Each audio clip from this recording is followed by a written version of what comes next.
Okay, sa mga Libra ito guys, September 30.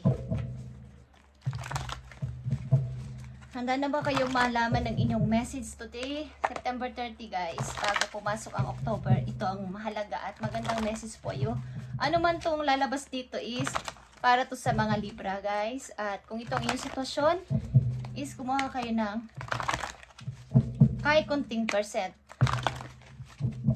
sa nanditong advice and message para magkaroon kayo ng guide kung gusto nyo lang. Okay, Libra, this is for you. I need ng message sa mga Libra. Nabibigyan mo ng message today, September 30, 2025. Thank you po. Okay, Libra. Nakita nyo ba ang 7 of Gabriel? 7 of Gabriel is 7 of Wands. Stand up for what you believe in. Have confidence, claim your personal power. Okay. Kung ano man na inyong pinapaniwalaan this time sa inyong sitwasyon, pinapaniwalaan, pananaw man yan o pinaninindigan sa buhay is stand your ground. Huwag kang matinag. Ipaglaban mo ang iyong karapatan. Ipaglaban mo ang iyong pinaglalaban. Okay, ano man tong pinaglalaban mo na to is defend yourself. Protect yourself. Okay guys, Libra, something na meron kayong pinaglalaban. Pag-ibig man to o sitwasyon nyo sa trabaho, sa paligid nyo, is meron kayong iniingatan. Iniingatan yung sarili nyo masaktan, iniingatan yung sarili nyo huwag masaktan muli. Okay, at dinidepensahan nyo. Dependent. Pag dinidepensahan nyo ang inyong sarili. Na kaya ko kahit na wala kayo. Kaya ko kahit mag-isa ko. Okay. Tingnan natin ang mga message po yun na nakakonect dito sa 7 of Gabriel o 7 of Wands. At ito ay Aries, Leo. Okay, ang energy na to. Okay guys, message for Libra, September 30, 2025. Bago pumasok ang October. Magandang message po yun. Tingnan natin, Libra. Unang message sa inyo ay 9 of Cups. Okay? Fulfillment of wishes. Ang 7 of Gabriel din kasi guys ay victory. Kayo ay something na umangat sa buhay. Nagtatagumpay. Ang ilan sa inyo ay papunta sa pagtatagumpay o nandyan na sa tagumpay sa buhay. Kaya dinidepensahan nyo ang sarili nyo sa mga taong gusto kayong ibaba ulit. Gusto kayong huwag tumaas, huwag kayong magtagumpay, mag-success sa buhay. At nandito ang 9 of Cups.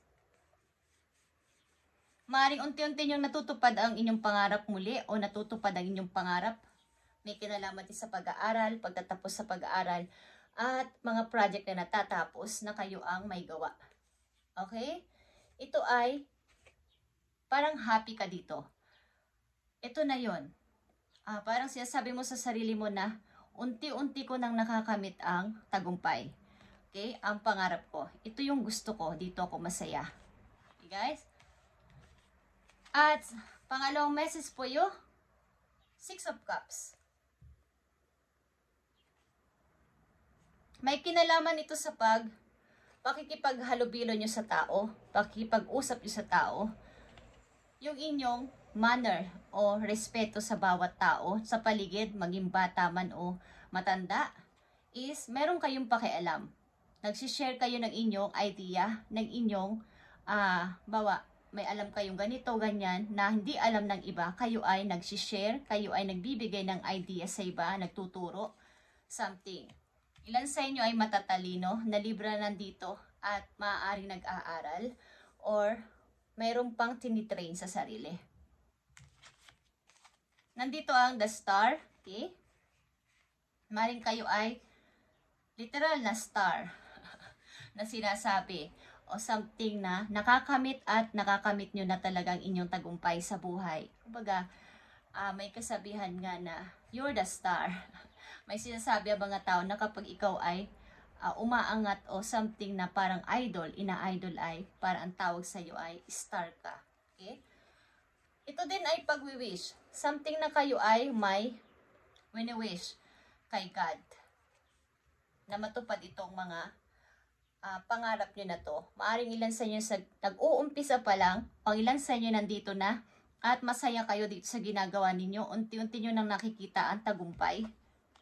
Nakikita nyo tong The Lovers. Matagumpay din kayo sa pag-ibig. Nakikita nyo yung sarili nyo na unti-unti nyo nang nakakamit ang inyong pangarap. Maging sa trabaho, sa pag-aaral man, o sa mga tao sa paligid ninyo ay okay. At kahit sa pag-ibig, andyan yung mabuting taong karelasyon. At may mga tao dito sa paligid ninyo na hindi natutuwa sa inyong pag-angat o pag-angat sa buhay, pagtatagumpay. Nakikita nila kayong nagiging maayos is hindi sila masaya para sa inyo. Okay? Maaring may magpo-propose sa inyo ng pag-ibig, guys. Kung kayo ay nasa isang matagal na relasyon, may magbibigay sa inyo ng singsing. Ilan sa inyo ay mapagregalo ang inyong kasintahan kung kayo ay babae. Okay? Kayo ay may lovers at masaya ka dito sa person na to na kasama mo or karelasyon mo. Mga dapat nyo pang malaman, Libra, sa panahon ngayon, September 30. Mga dapat nyo pang malaman. Nandito ang 10 of Pentacles, 10 of Cups, and Ace of Cups. Nakikita nyo ba kung gaano to kapupula, guys? Kayo ay nasa tuktok na ng tagumpay. Nandito ang 9 of Cups, sunod na dito ang 10 of Cups. Kaligayahan, bagong tao, bagong pag-ibig. A big cup of love is here at nandito din ang lovers. Okay, may masaya kayong kakoneksyon, maybe sa kasalukuyan, Libra, at fulfilled ka sa nararamdaman mo na to. Okay, ito ay lahat ay pula din. Okay guys, at dapat lang ninyong malaman o tandaan o ingatan. Tingnan natin. So, unang message pa lang sa inyo ay stand your ground. Kung ano man tong napapalahan nyo ngayon o na-achieve nyo sa ngayon ay deserve nyo to, Libra. Huwag nyo itong pakawalan at huwag kayong magpatinag sa inyong pinaglalaban o pananaw sa buhay. Sapagkat ang mga tao lang na to ay gusto lang kayong umunlad. So, fight for justice and equality. Ruling made in your favor. Kung kayo may pinaglalaban din sa korte, sa inyo mapupunta ang favor ng judge o ng court. Okay? Huwag kayong mag-alala. Sa inyo mapupunta ang inyong pinaglalaban or ang favor galing sa judge or sa court. Sa unang message pa lang, nandito na ang rejoice and celebration after ng sinabi kong don't give up sapagkat kayo ang mananalo dito. Meron kayong isi-celebrate sapagkat kayo ang nanalo. Okay, mga dapat yung tandaan, Libra. Shadow is here. Ito lang yung dapat yung iwasan o i-release na ang reflection galing sa nakaraan. Shadow ito galing sa nakaraan na tuloy-tuloy na nagpapahirap sa inyong puso. But ito ay dapat yun ang i-release. Ito ay 18 is 9 is pag-close ng cycle. Okay? Galing ito sa nakaraan. Libra. At mental conflict is here. Tigilan ang pag-overthink. Kung kayo nag-overthink o thinking sa kasalukuyan, tigilan nyo na to guys. Yung pagdududa. At isa pang message dito, sapagkat ito ka. Okay? Fertility is here. Mag-grow at mag-grow ka sa buhay na ito ay ayaw ng iba. Maring ilan sa inyo dito ay ang laki na ng pinagbago sa sarili after na mga naranasan nyo sa mga nakaraang taon o buwan is meron kayong napagtanto o nasimulan na, okay? At nagtatagumpay kayo sa ngayon kaya maraming tumututol sa lahat ng inyong na-achieve. Okay, Libra, tingnan natin ang inyong message pa dito. Yes or no? September 30, 2025 sa mga Libra. Thank you, Spirit. Nandito ang no, guys. Feeling run down. Tired, rough time, too much. Okay. So, ito ay inyong pag-overthink. Ilan din sa inyo ay sobra ang kakatrabaho. Over na sa time. Over na sa oras ang inyong pagtatrabaho. At nakakaramdam kayo minsan na kayo ay natadown. Down ng inyong energy. Nawawala na kayo ng lakas. Okay? Maaaring nag-overthink din kayo sa relasyon na inyong kinasasangkutan sa kasalukuyan.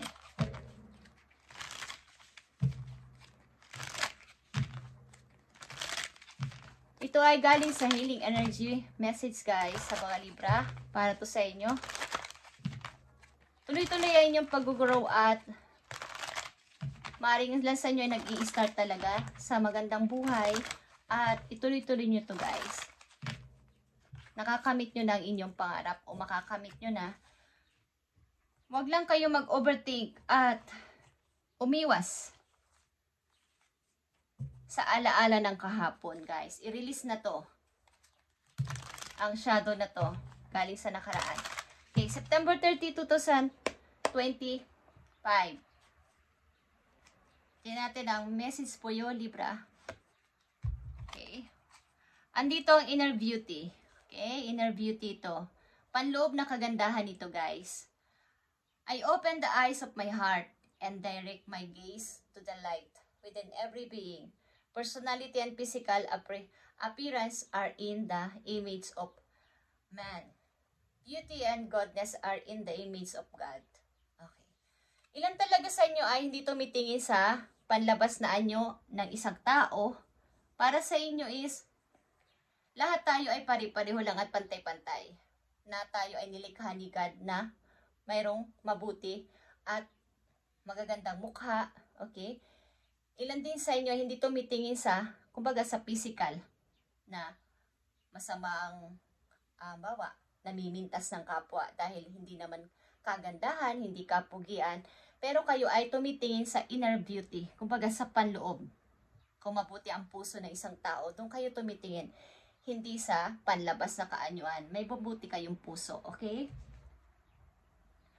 At lahat ito ay sinasabi nyo na kung ang tingin ko sa iyo ay bawa, maganda, para mo na rin sinasabihan si God na siya ay ganun din ang image. Okay. Ino-consider nyo lahat ito sa pangalan ni Lord. Ang lahat ng inyong ginagawa at sinasabi. Okay? Thank you, Libra. At ito ang inyong message today, September 30, 2025. At pagpalain kayo ni God sa inyong mga gagawin. At maging matagumpay kayo pa sa buhay, mag-grow pa na mag-grow sa buhay at ipaglaban ang sarili, sariling pananaw, sariling mga salita, at huwag kayong patinag. May mga tao sa paligid nyo na pilit-pilit kayong ida-down at papababain ulit sa inyong trono. Papababain ulit kayo at gustong huwag kayo magtagumpay sa buhay, so kayo ay manindigan at ipaglaban o depensahan ang sarili. At kung kayo ay may pinaglalaban sa court, kayo ay mananalo. Okay? Nasa inyo ang ibibigay ang favor sa inyo. Don't give up. Kung ano man tong inyong pinaglalaban na to, don't give up. Sapagkat mag-cheers kayo dito sapagkat kayo magwawagi. Okay, Libra. Thank you and God bless.